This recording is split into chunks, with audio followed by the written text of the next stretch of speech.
你知道地球上最危险的动物生活在哪里吗？你见过世界上毒性最强的动物吗？众所周知，澳洲是一个四面环海的国家，它与世界上其他大陆隔离了很长时间。由于不受其他大陆的动植物影响，因此使得澳洲这块大陆进化出了很多特有的动植物。也就是说，这里有很多动物是其他大陆没有的。在我们把目光都投放到非洲大陆的狮子与大象这些大型动物身上的时候，其实很多人都忽略掉了，澳洲才是世界上拥有最毒、最致命动物的栖息地。今天黑兔找出了澳洲最致命的10种动物，带各位领导提前了解一下它们的危险程度，以免以后各位领导去澳洲开发项目的时候碰到它们，也好及时躲避。大家好，我是黑兔，喜欢这类视频的领导，劳烦您帮忙点个赞支持一下，记得长按点赞3秒，给黑兔个霸气鼓励，谢谢。好，位列第10位的就是食火鸡。这种鸟主要活动在澳大利亚的东北部。2004年，它们被吉尼斯世界纪录收录进世界上最危险的鸟类之中。食火鸡是澳洲地区体型第2大鸟类，它们的身高可达 1.8 米，体重可达160斤。它们穿梭在澳大利亚东北部的森林中，由于体型高大，它们的双翼在很早之前就已经渐渐的退化了。也就是说，这种大鸟不能飞，但是这丝毫影响不到它们在鸟类中的实力。食火鸡的性情非常凶猛，具有很强的攻击性，它们擅长跳跃，奔跑速度也很快，只靠2条腿就能够以惊人的每小时50公里的速度快速奔跑。食火鸡的爪子上有3个脚趾，尤其是第2个匕首状的爪子特别可怕，因为食火鸡在攻击其他动物或人类的时候，它们会用它那强劲有力的腿猛踢。在猎物被踢到的同时，食火鸡会利用脚趾上杀伤力极强的爪子，如同利剑一般刺进对方的身体，而且有时候甚至能够用爪子直接将人类的手臂切断。如果被攻击到腹部，甚至可以直接切开我们的腹部，将内脏勾出，特别凶猛。在澳大利亚，每年都会有很多人遭到食火鸡的攻击死亡，其中大多数都是因为人类在私自喂食食火鸡的时候，突然遭到食火鸡的袭击丧命的，非常危险。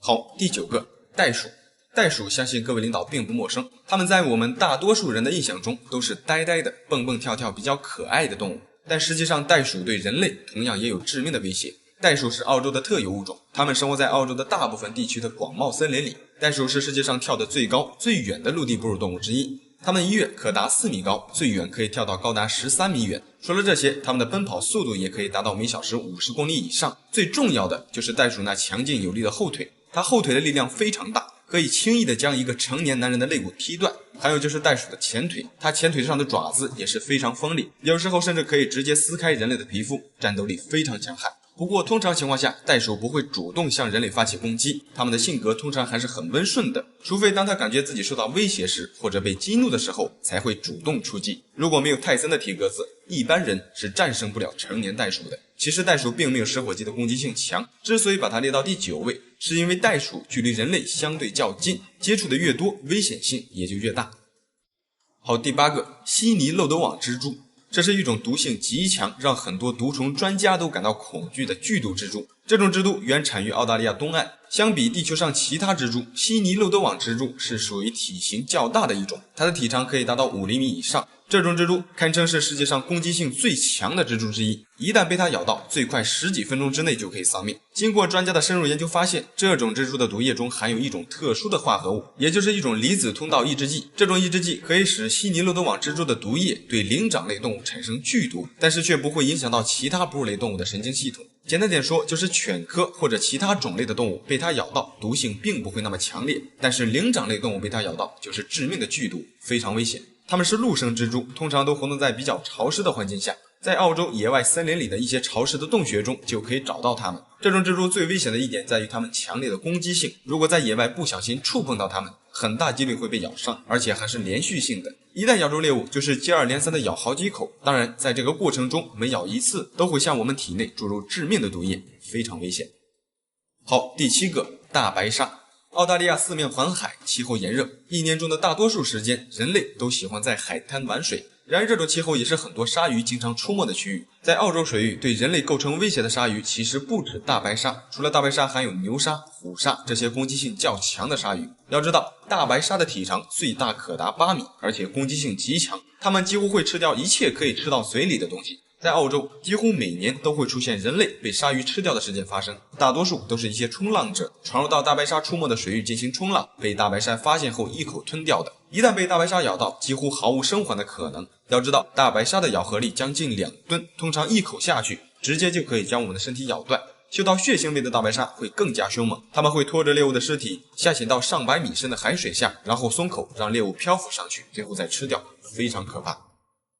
好，第6个，红背蜘蛛。红背蜘蛛也叫澳洲黑寡妇蜘蛛，之所以被称为黑寡妇，是因为这种蜘蛛非常残忍，它们不但携带剧毒，而且性格也极其残忍。雌性的黑寡妇蜘蛛每次在与雄性交配过后，就会把雄性吃掉，目的也很单调，纯就是为了繁衍后代，补充点营养，毫无感情可言。这种蜘蛛是一种剧毒蜘蛛，体型不大，通常不会超过1厘米，身体呈黑色，背部有明显的红色印记。它们分布于整个澳大利亚，随着旅客以及移民的迁移，现如今这种蜘蛛已经被传播到日本，在日本横行。这种蜘蛛喜欢待在一些黑暗干燥的地方，被这种小家伙咬上一口，如果没有立即使用抗毒血清，最快仅需半个小时就会死亡。红背蜘蛛的毒液主要对脊椎动物有神经毒性，被咬到后通常会引起人类的尾象病综合症，主要就是剧烈疼痛和肌肉僵硬。被咬到的第一时间我们很难察觉，通常都是被咬5分钟过后才开始感觉到发热疼痛，并且这种疼痛是持续性的，疼痛感会越来越重，随后就是肌肉无力、恶心、呕吐、心跳加速和发烧。如果不及时使用抗毒血清或及时处理，短时间内就会死亡，非常危险。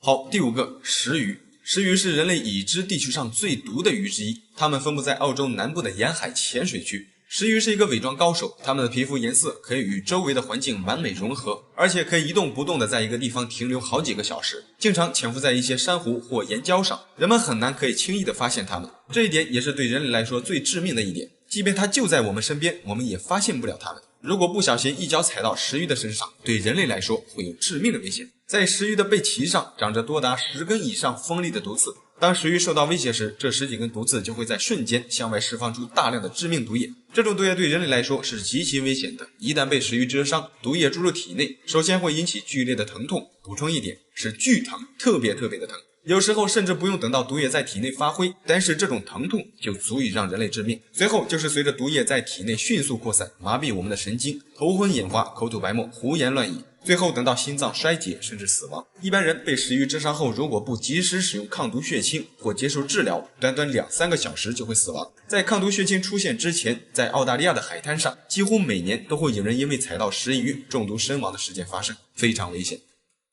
好，第4个，蓝环章鱼。它是海洋里最毒的生物之一，这种章鱼的体型不大，体长也就在10到20厘米之间。之所以叫蓝环章鱼，是因为它身上鲜艳的图案，当遇到危险时，蓝环章鱼身上的图案就会发出特别漂亮的蓝光，外观还是比较漂亮的。但是这个家伙只可远观，不可近探。蓝环章鱼属于剧毒生物，被它咬上一口，几乎是必死无疑。即便是及时得到医生的救助，也无力回天，因为至今为止，蓝环章鱼的解毒剂仍没有研制出来。不但如此，这种章鱼的毒液毒性极强，一只蓝环章鱼所携带的毒素就足以在数分钟内一次性杀死26名成年人。它身上的毒素是一种毒性非常的神经毒素，一旦中毒，短几分钟之内就会使我们丧命。最可怕的是，被它咬到，人类几乎不会感觉到任何疼痛，直到发现呼吸困难、身体瘫痪，才能够意识到自己中毒了。不过通常等到我们意识到中毒后，也就来不及救治了。更可怕的是，即使得到救治，也没有蓝环章鱼毒素的抗毒血清，也就是说被它咬到，基本上是必死无疑。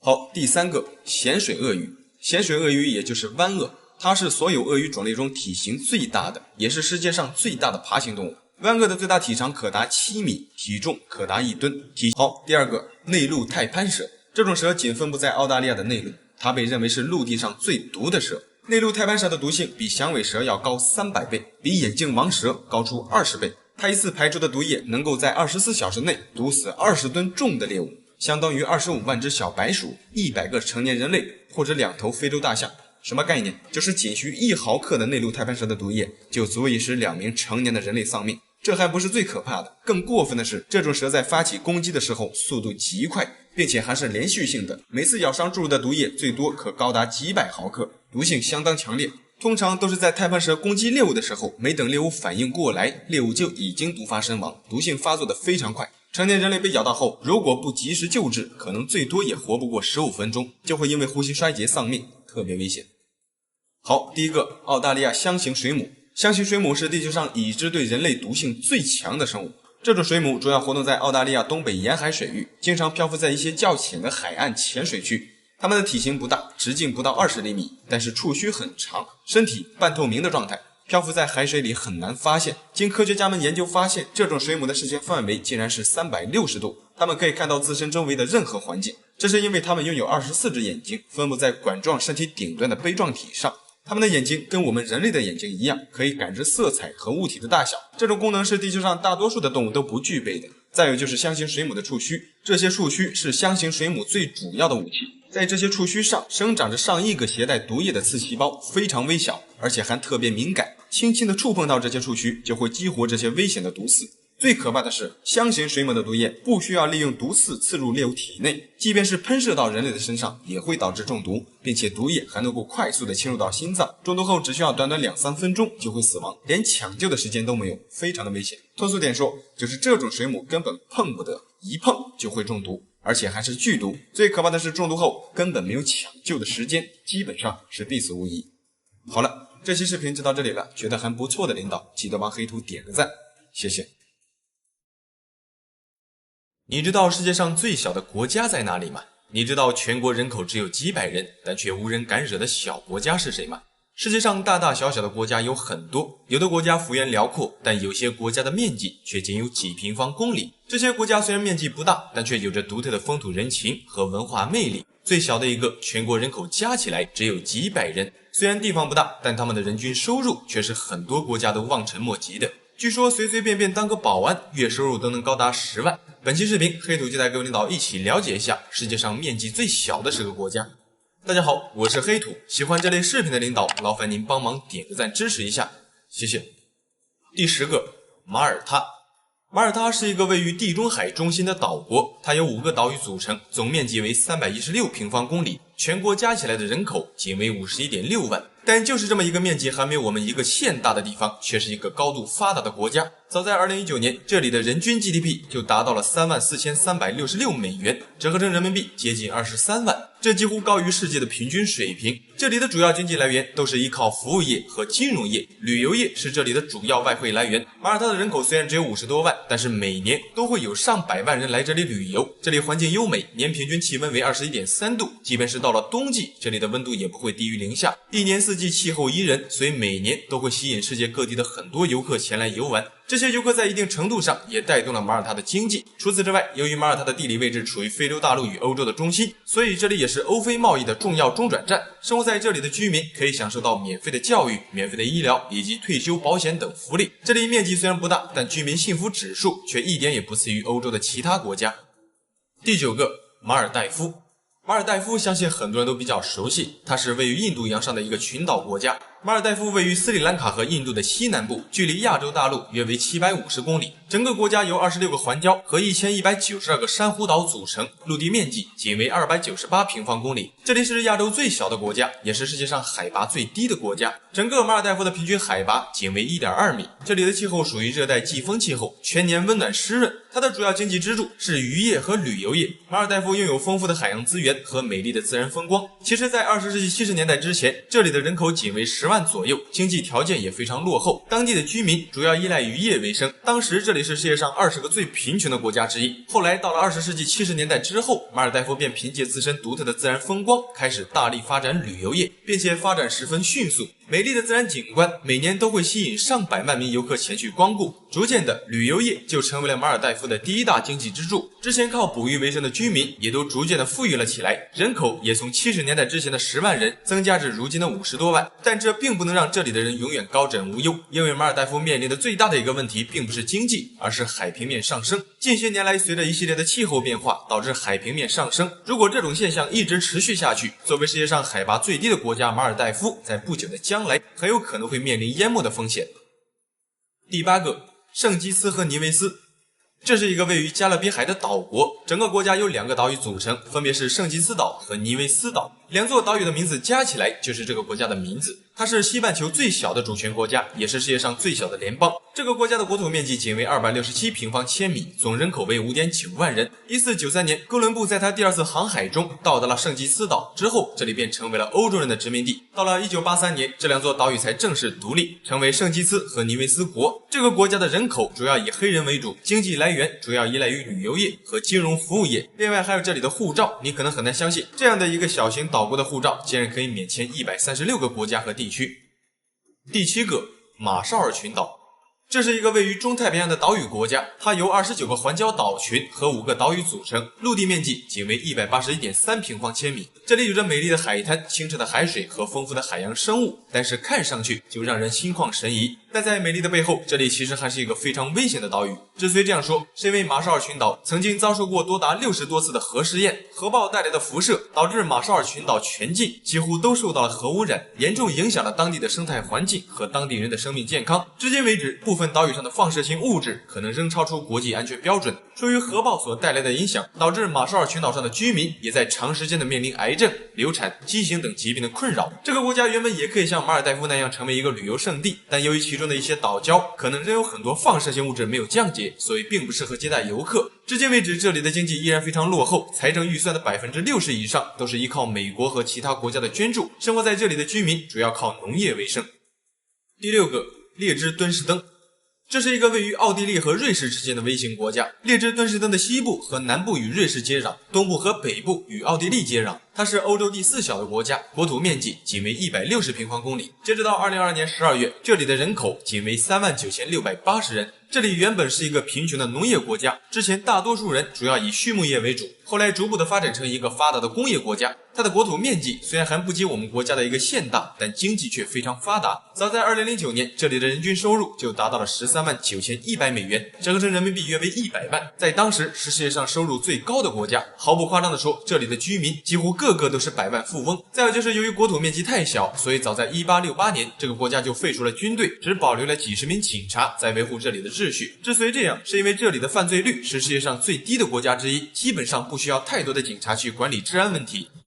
第5个，圣马力诺。这是一个位于欧洲南部的内陆国家，整个国家都被意大利完全包围，是一个典型的国中之国。它的国土面积仅为61.16平方千米，大小相当于我们的一个镇。截止到2023年6月，圣马力诺的人口仅为33869人。与以上的那些袖珍国家一样，圣马力诺也是一个高度发达的国家，它的人均 GDP 和生活水平与意大利相当。整个国家的经济支柱主要依靠中小型企业和旅游业。另外就是整个圣马力诺都没有建设铁路、机场和港口，也没有高速公路。这里的交通工具主要就是汽车，它的汽车拥有率位居世界第3，是少数几个汽车数量超过人口的国家之一。早在2002年，圣马力诺的汽车注册量就达到了惊人的45179辆。要知道，这里全国加起来人口才3万多人，而汽车就高达4万多辆。另外就是这里的全体公民都享受免费的医疗，但美中不足的是，截止到2013年，圣马力诺全国上下仅有1所医院、3个医疗中心和17个诊所，以及6所药房。再有就是这个国家的元首是由2名执政官共同担任，一次任期为6个月，也就是说半年就需要进行一次选举，目的就是为了防止任何一方滥用权力，想得非常周到。第4个，图瓦卢。图瓦卢是一个位于南太平洋的岛国，这个国家由9个环形珊瑚岛群组成，它远离大陆，四面环海，孤独地坐落在太平洋的深处。整个图瓦卢的陆地面积仅有26平方公里，它的大小也就相当于我们4-5个农村的面积。截止到2021年，图瓦卢的人口仅为1.1万。这个国家并没有以上的那些小型国家幸运，图瓦卢的自然资源匮乏，土地贫瘠，农业落后，并且几乎没有任何的工业。这里的人们主要依靠捕鱼和种植椰子、香蕉、芋头等植物谋生。截止到2022年，这里的国内生产总值仅为6000万美元。1986年10月，图瓦卢被联合国列为世界上最不发达的国家之一。除此之外，贫穷还不是图瓦卢最大的问题，更让当地人担忧的就是海平面上升。从1993年至2017年，图瓦卢的海平面共上升了 9.18 厘米。如果按照这个速度持续下去，50年之后，图瓦卢的海平面将会上升 37.6 厘米。这就意味着这个陆地面积仅为26平方公里的国家，至少会有 60% 的陆地被海水淹没。在不久的将来，整个国家都有可能完全沉没在大海中。这真是人比人气死人，国比国没法活。庆幸你我都生在大中国。第3个，瑙鲁。这里是世界上第3小的国家，也是人口最小的联合国成员国。它位于中太平洋，由一座孤立的珊瑚岛构成，全岛长6公里，宽4公里，陆地面积仅为21平方公里。但就是这么小的一块地方，在历史上曾多次遭到其他国家的占领，目的就是为了抢占岛上的磷酸盐矿。由于瑙鲁这个国家地处中太平洋，它距离大陆的距离相对较远，所以每当大量的海鸟在长途迁徙的过程中，都会在这座岛上落脚休息。久而久之，岛上就留下了很多鸟粪。这些鸟粪经过数万年的时间，在赤道的高温环境下发生反应，从而形成了各种含磷的岩石。而这些含磷的岩石就是磷酸盐矿，这种物质是制作化肥的重要原料。而瑙鲁这座小岛的磷酸盐矿储量高达1亿吨以上，并且品质还非常高。自19世纪开始，向外出口磷酸盐矿就成为了瑙鲁人的主要收入来源。到了1981年，这里的 GDP 达到了顶峰，一度成为了太平洋里最富裕的岛国。但是资源总有耗尽的一天，由于过度开采，到了20世纪80年代，这里的盐矿产量便开始逐步下降，经济也开始下滑。原本他们拥有非常肥沃的土地，但由于过度开采，导致90%的耕地流失。到了今天，瑙鲁所有的食物都必须依靠进口，因为他们的土地可能再也种不出粮食了。第二个，摩纳哥。摩纳哥位于法国地中海沿岸，它的面积仅为 2.02 平方公里，大小相当于我们的一个村。但就是这么一小块地方，人口却达到了39000多人，并且他们的人均 GDP 高达23万美元，是世界上最高的国家。摩纳哥凭借特殊的经济政策，吸引了很多富裕的移民和商人。生活在这里的人大多数都是世界各地的富豪，走在摩纳哥的大街上，可谓是遍地豪车，就连出租车都是奔驰的 S 级。除此之外，这里的房价也是世界上最高的。由于生活在这里的人都非常有钱，但是摩纳哥的土地面积非常有限，所以就导致摩纳哥的房子变得非常昂贵。据说这里的房价最低也高达 6.3 万美元一平米，折合成人民币约为40万。你如果想要在这里购买一个100平米的房子，大概需要4000万人民币。而且这种价格只是普通房子的价格，如果地段好一点的房子，价格可能是以上的几十倍，甚至更高。导致房价这么高的主要原因其实就是地少人多，并且这些人还非常有钱。据估计，摩纳哥的人民中大约1/3都是百万富翁，每20个人里面就有1个人身价超过了上千万美元。据说在这里随随便便当个保安，每个月也有好几万的收入。第一个，梵蒂冈。梵蒂冈是世界上最小的国家，它的国土面积仅为 0.44 平方千米，大小相当于61个足球场的面积。这个国家位于意大利罗马城西北角的高地上。截止到2023年的6月份，梵蒂冈的常住人口仅为618人。这里的最高领袖是天主教的教皇，世界上最大的教堂圣彼得大教堂就位于梵蒂冈境内。这座教堂于1506年开始修建，用时长达100多年建成，其占地23000平方米，可容纳超过6万人，是著名的天主教朝圣地点之一。而梵蒂冈的经济来源就是依靠世界各地的信徒捐赠以及旅游业。这个国家的人口虽然只有几百人，但是每年来这里的游客数量却高达500多万。另外就是虽然梵蒂冈的国土面积仅为 0.44 平方公里，也没有自己的军队，但在全世界也没有几个国家敢侵略它。主要原因就是梵蒂冈是全世界天主教会的领导中心，在全世界范围内有10几亿的天主教徒，占世界总人口的1/6，其中西方很多国家的领导人也都是教徒。如果有人敢攻打梵蒂冈，可能会招惹到很多人，所以梵蒂冈虽然面积不大，但是实力却不容小视。好了，本期视频就到这里了，觉得还不错的领导记得帮黑土点个赞，谢谢。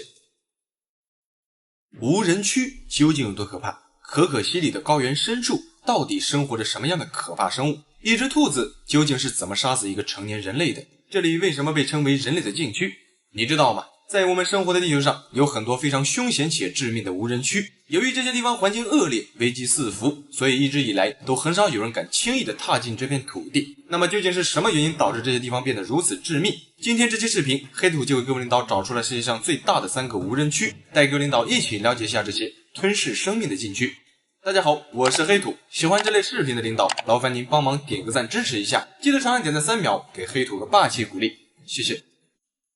第3个，可可西里。这里是位于我们国家西北地区的一个自然保护区，它夹在唐古拉山和昆仑山之间。整个可可西里的总面积达到了45000平方千米，它是世界上面积最大、海拔最高的高原。这里的平均海拔都在4500米以上，全年的平均气温多数都在0度以下，最低气温可低至零下46度，属于寒冷的高原气候，昼夜温差极大，环境非常恶劣。这种地方除了高山、湖泊、草原和野生动物，几乎荒无人烟。导致这里变得如此荒凉的主要原因就是自然环境。由于海拔较高，所以导致这里的空气中含氧量很低，经常生活在平原地区的人或动物是很难适应得了这种缺氧的环境的。不过虽然环境恶劣，但是由于这里长期处于原始的生态环境下，并没有受到任何人类活动的污染，所以对比人类活动频繁的区域，可可西里的景色显得格外美丽。这里的空气透明度很高，用眼睛看上去一切都显得非常清晰。但就是这么一个看上去景色非常震撼的地方，实际上却是一个吞噬生命的禁区。曾经有无数探险者想要深入可可西里的腹地一探究竟，可结果不是半途而废，就是命丧于此。真正进入到可可西里无人区腹地的人类，实际上寥寥无几。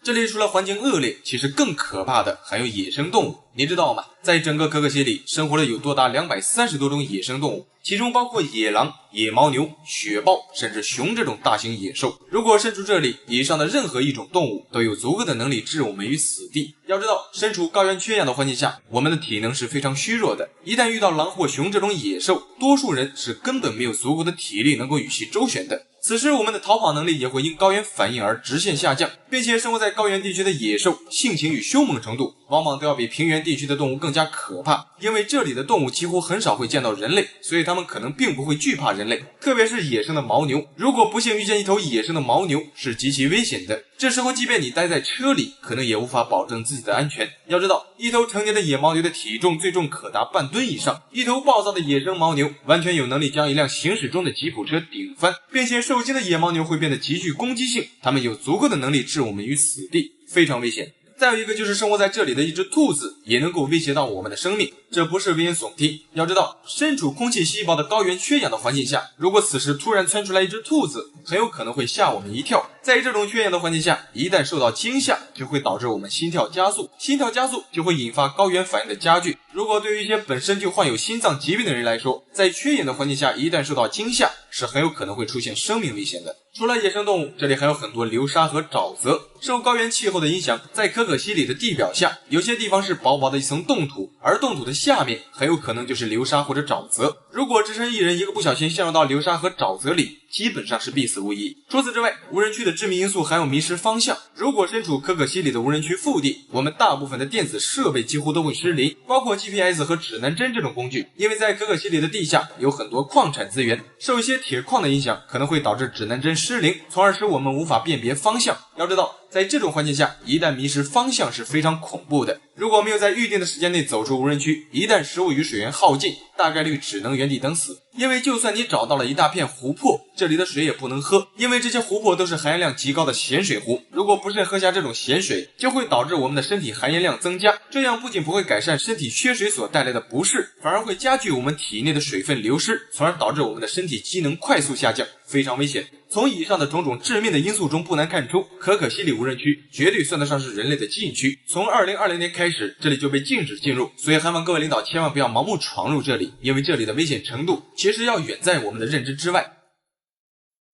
好，第二个，撒哈拉沙漠。你知道真正的撒哈拉沙漠深处究竟有多危险吗？撒哈拉沙漠位于非洲的北部，它是世界上最大的沙质荒漠，整片沙漠的面积达到了932万平方千米，这相当于24个日本的国土面积。这里的环境要比可可西里恶劣得多，致命程度也要比可可西里高得多。如果想要只身一人穿越撒哈拉沙漠，基本上毫无可能。要知道，真正的撒哈拉沙漠深处是根本没有人类的，这里一眼望去，到处都是一望无际的沙子，基本上没有任何植物。这里白天的温度最高可达58度，地面沙子的温度更是高达70多度。最为致命的就是一到了晚上，这里的温度最低会降低至0度，昼夜的温差极大。而我们人类是根本承受不住这么大的温差转变的。通常情况下，一个人可以连续3天不喝水仍可以存活，但是在这里1天不喝水就有可能会丧命，因为撒哈拉沙漠白天极高的气温会加速我们体内水分的流失，并且在这种地方想要找到一处水源几乎是不可能的。虽然沙漠中可能会有绿洲，但是在这种环境下，一旦水源耗尽，我们几乎是没有足够的时间与体力去继续寻找水源，可能还没等找到绿洲，我们就被晒死了。然而炎热与缺水并不是这里唯一的致命因素，其实在这种极端恶劣的环境下，仍生活着很多对人类非常致命的动物，其中最为致命的就是一种沙漠蝰蛇。巨鳞蝰蛇是一种生活在沙漠地带的一种毒蛇，这种蛇的性情非常凶猛，易发怒，并且极具攻击性，被它咬一下致死率会极高，特别是身处炎热干旱的沙漠地区，一旦被它咬到，如果没有在短时间内得到救治，基本上是必死无疑。除了毒蛇，与其一同生活在这里的还有一种致命的剧毒蝎子，这种蝎子就是世界上毒性最强的蝎子——以色列金蝎。以色列金蝎也叫巴基斯坦毒蝎，这种蝎子的外观看上去并没有多恐怖，但是它的毒液却足以令我们闻风丧胆。你知道吗？这个小家伙的毒性位列世界10大毒王的第5名，它比眼镜王蛇的毒性还要强。不过由于每一次攻击所向外释放的毒液剂量并不大，所以被它蛰到通常并不足以致命。但这仅限于年轻力壮的成年人，如果换作是小孩子或者老人，它的毒性仍是可以致命的。此外，除了以上那2种剧毒生物，在这里你可能还会遇到非洲野狗、斑鬣狗、撒哈拉猎豹以及秃鹫这种凶猛的野兽。身处这种极端恶劣的环境下，以上的任何一种动物都有可能会要了我们的命。这时候，即便你侥幸躲过了一些危险的动物，接下来等待着你的很有可能是自己的同类。但是不要高兴得太早，因为在这种地方遇到人类，可能比遇到10条毒蛇更加可怕。因为在撒哈拉沙漠中，经常会有一些当地的走私者或者贩运者，这些人往往都是一些全副武装的亡命之徒，他们对陌生人可能并不会有任何怜悯之心。在以往的沙漠死亡案例中，人们发现有很多死者都是被枪击杀害，有些甚至连器官都被摘了下来，非常残忍。要知道，在这种地方一旦遭到威胁，你就是喊破喉咙都没有人能听到，非常危险。好，第3个，南极洲。要说世界上最大的无人区，那非南极大陆莫属了。南极位于地球的最南端，这里是世界上最大的淡水储藏地，南极的冰雪量占全世界冰雪量的 90% 以上，这里的冰盖厚度达到了4000多米，如果这些冰盖全部融化，估计地球的海平面将会上升60到80米，这将会淹没绝大多数的沿海城市，而日本的国土面积也会因此而减少。整片南极大陆被南冰洋所包围，它的总面积达到了 1424.5 万平方公里，这要比整个欧洲还要大上约 40%。整片南极大陆几乎都被冰川所覆盖，只有 2% 的地方没有被冰雪常年覆盖，可以供动植物生存。也就是说，在这片大陆上，几乎 90% 的区域是根本没有大型生物存在的。南极大陆的内陆地区环境非常恶劣，这里虽然到处都是冰雪，但是却非常干燥，其干燥程度要比炎热的撒哈拉沙漠更加严重。主要原因就是在南极的内陆地区温度极低，极低的温度使得水蒸气很难存在，并且整个南极大陆的年平均降水量仅为55毫米，有些地方甚至已经有长达几百万年没有下过雨，这就会导致这里的空气变得非常干燥，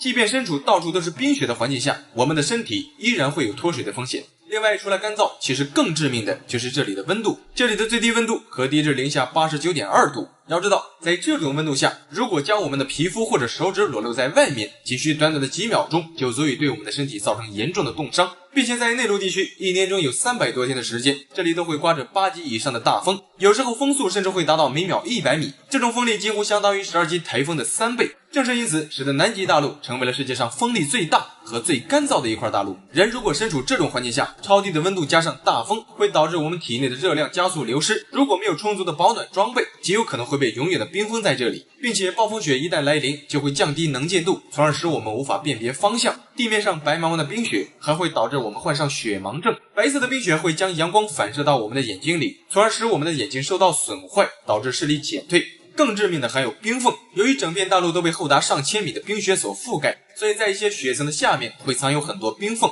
这些冰缝很难被人发现。此时如果一个不小心掉进这些冰缝里面，基本上是必死无疑，非常危险。除此之外，在南极大陆的内陆地区，可能没有任何可以供我们食用的食物和水，这里到处都是暴风雪，基本上没有任何植物以及动物，所以在这里一旦食物耗尽，几乎是必死无疑。虽然在南极大陆上驻扎了很多科考队，但这些科考人员通常也仅在科考站的周围活动，一般情况下也不敢贸然进入南极大陆的内陆，因为在这里一旦遇到一种名为乳白天空的景象，是极其危险的。乳白天空也叫乳白景象，在南极的极地区域，当阳光照射到类似于镜面的冰层上时，冰层就会立即将阳光反射到低空的云层中，而云层则会再度将光线散射到地面的冰层上，这样来回的反射就会产生一种让人眼花缭乱的乳白色光线，此时周围的景象就会变成雾蒙蒙的乳白色，让人一时分不清楚天与地。这种景象看上去可能感觉很梦幻，但实际上却极其危险，因为一旦人身处这种环境下，就难以辨别方向，并且我们的视线也会产生错觉，严重时还会让人头昏目眩，甚至失去知觉而丧命。1971年，一名美国人就曾驾驶一架 LC-130 大力神飞机，在这里遇到了乳白色的天空，突然就与地面失去了联系，至今为止仍下落不明。除此之外，还有很多极地探险家曾经因为遇上这种乳白色天空而险些丧命，非常危险。好了，这期视频就到这里了，觉得还不错的领导记得帮黑图点个赞，谢谢。